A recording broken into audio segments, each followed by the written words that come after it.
Okay, here we are. We're gonna take on Paarl today. At least. Might hit something else, but not 100% sure on that yet. Alright, so we're gonna pull one of these pricks over here. We're gonna try to anyway. I'd really rather not fight both of them at the same time. That will be a massive recipe for disaster. I'm hoping I'll trick him into doing the jump. Come on, leap over here, asshole. Okay, he's not gonna do it.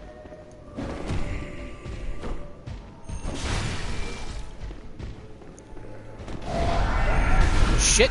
Oh, that was so lucky! Wow. That was less lucky. Fuck. Oh, shit! Okay. Oh, no. Alright. I haven't touched a fucking controller yet today. This is immediately after getting home from work. After a shitty night at work at that. Alright. Should be in good shape here. Ooh, the moon rune. Yeah, moon is a good one. It,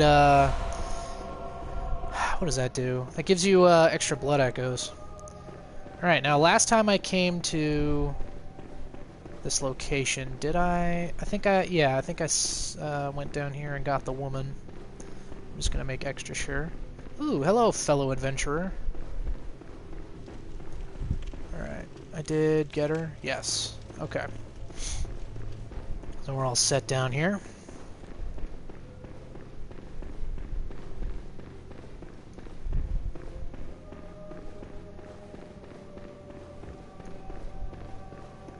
Then, yeah, we don't need to go in there. We'll be entering from another location. Okay, so let's see. Anything I need to really say here? Oh, sides don't let these cunts sneak up on you. They have a grapple move, and aside from doing a decent amount of damage to you, it's also just irritating to wait for the sequence to finish. Alright, so we got a piggy down here. Hey, pig, piggy, pig, pig, pig. Ow, shit. What did I get for referencing 9 Inch Nails? Ooh. Okay.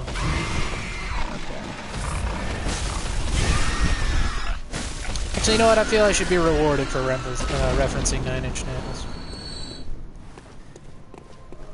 Hey, pig, piggy, pig, pig, pig. All of my fears came true. God damn, I love the Beast Hunter save. It's so fun. Really great. If you have this game and you have the DLC, fucking get the Beast Hunter save and do a skill character.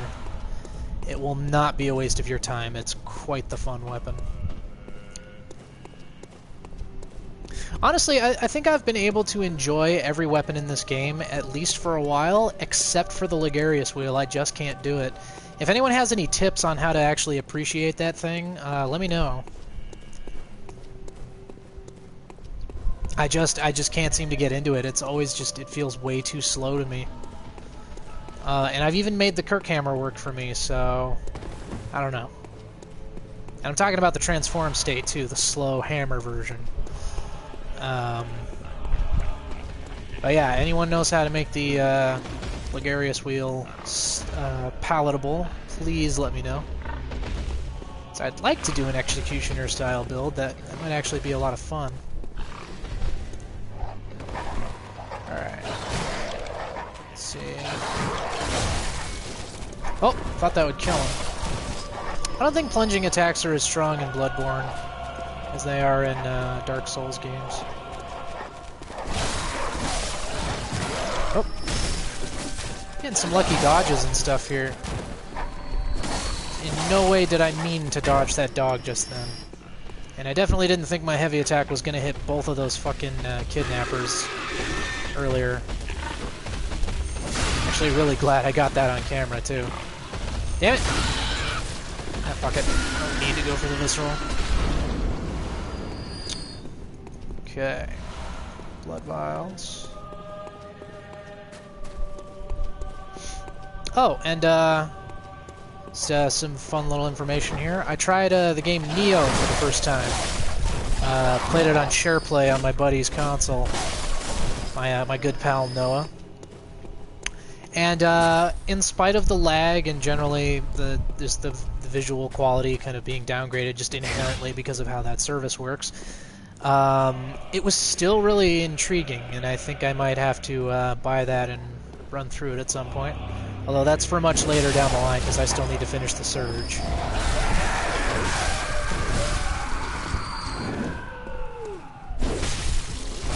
Oh yeah. Oh yeah. Can't fuck with this magic, bitch. Oh yeah, and here's your Tonitrus. Tonitrus is kind of an odd weapon to me. I just can't... That's another weapon I should take that back. This and the Ligarius Wheel I can't get behind. Tonitrus I find just incredibly boring. It's so plain. The moveset is extremely limited and just kind of uninteresting. It's very short, and I don't know, it's just really not a particularly striking weapon to me.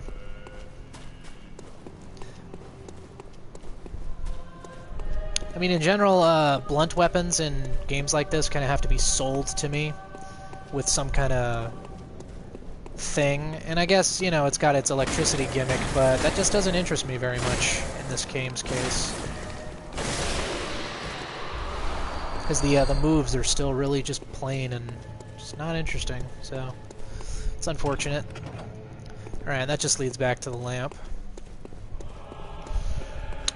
Actually, I think I'm all set to take on Paarl. I believe I have Henrik's set on me. Okay, so I'm going to switch to Henrik's garb before we go in there. So I believe that's the highest bolt resistance in the game.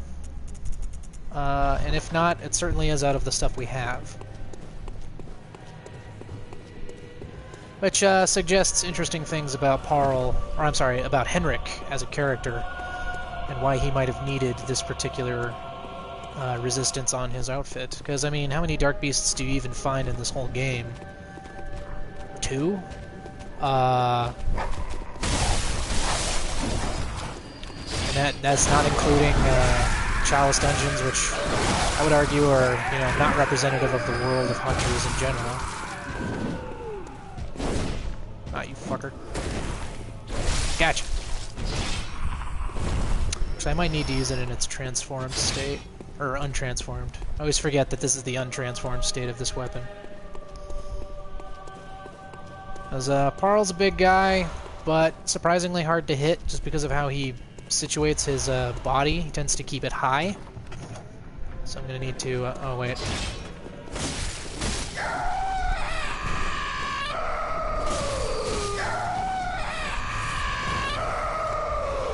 It's like this fucking death scream they give. Oh, that was just one nice slice. Yep. Yep. Quicksilver bullets.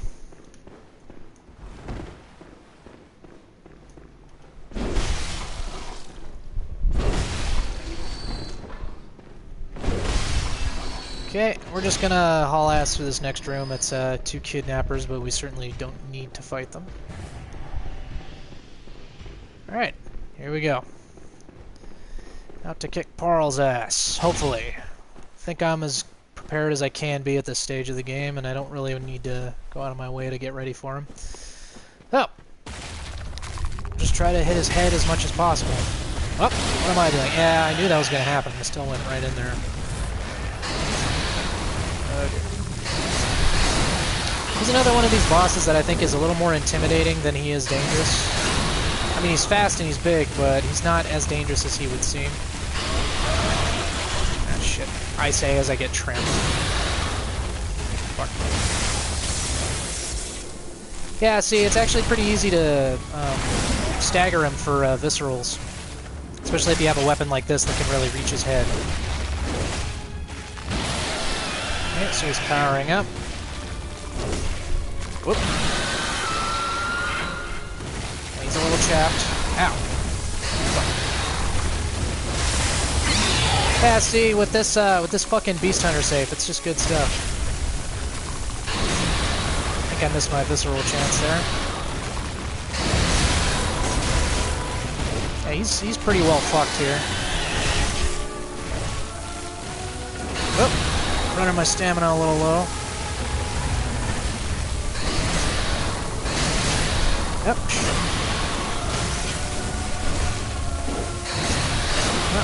Yep, come on. Fuck you. Yeah, see? He's not terribly difficult, you just need to be a little prepared for him. I'd say the most important thing is just having your weapon up high enough, which ours is +7. So we're going to toss our old Hunter's Guard back on, because I like Henrik's set, but I don't like the color. And now we can go up behind Jura and talk to him. And we'll get a gesture, a badge, and then if you'd like, you can kill him and get his outfit, which I feel split about. I mean, on the one hand, he's not a terrible man, but he's also a guy who opened fire on us when we entered the top of Old Yarnum, so fuck him.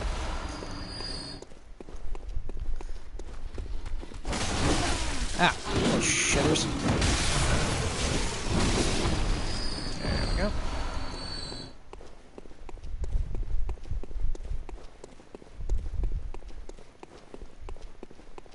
Yeah, the only way to talk to Jura is to come up through this way. If you go up from the top side, he'll have seen you, and that just keeps him aggroed.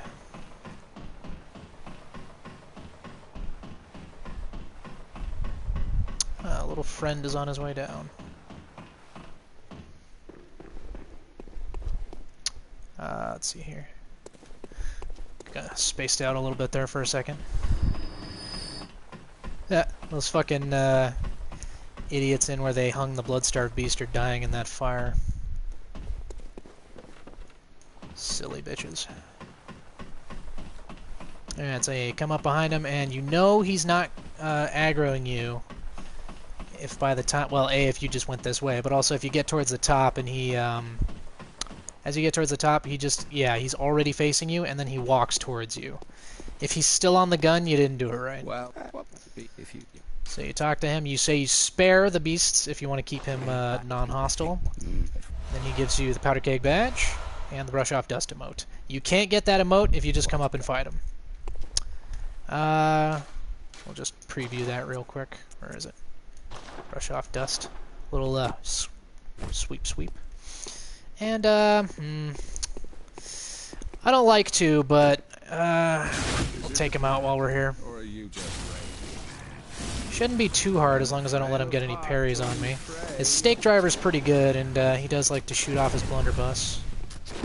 Shit. Stop. Fucking wiener. Ah, shit. Yeah, see how you like it, dick? Get fucked. Yeah, blah blah blah, I'm the beast, whatever. You shot at me unprovoked when I got here, asshole. Alright.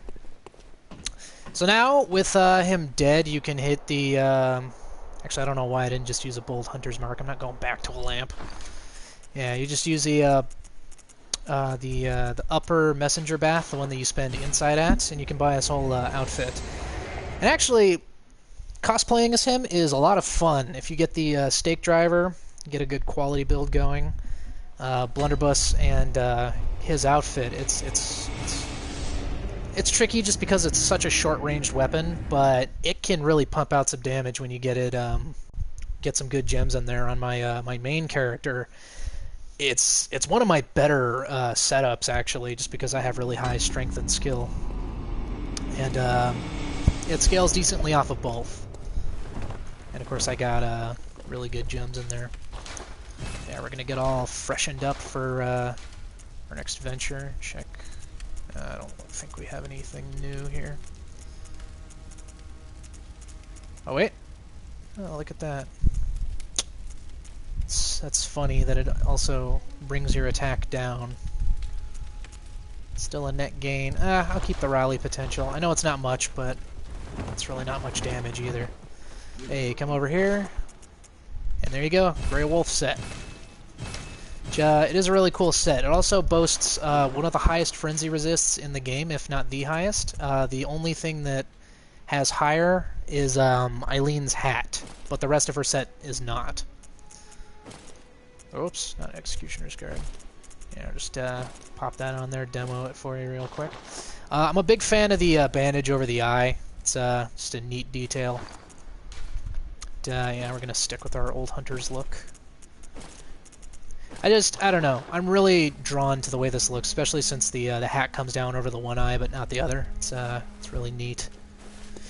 All right, and guess we should level up while we're here, since we've got a good amount of echoes on us.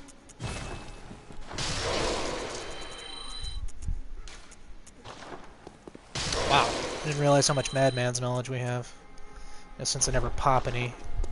I may have mentioned this in previous broadcasts, but the more insight you have, the less frenzy resist you have, so it's a good thing to keep in mind. Let's see, how's my stats looking? Get more skill.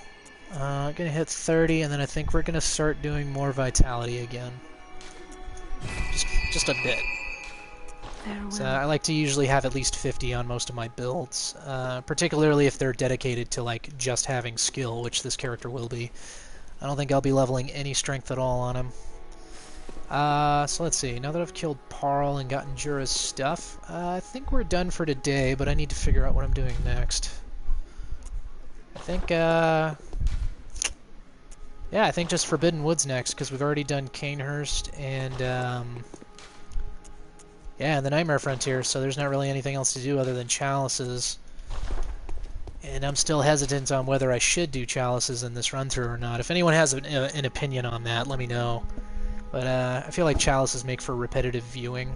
I don't mind playing them at all, but I just don't know that anyone would be interested in seeing them, since they're fairly similar. So we'll go to the Forbidden Woods for now, because there's all of the Forbidden Woods, which will be maybe a lengthy episode. It always feels like a large zone to me. And then after that is the Shades of Yharnam, and then Bergenworth is extremely short with the Rom fight. Then after that, I guess I could fight the Bloody Crow at Canehurst, although I'm not entirely sure I want to do that immediately as soon as it's available. It's probably the hardest fight for me to nail in this game. I have an easier time with most of the fucking bosses in this game as opposed to that prick. Alright, so I'm just gonna make sure I grabbed whatever's over here. Yep. Lucky Crow.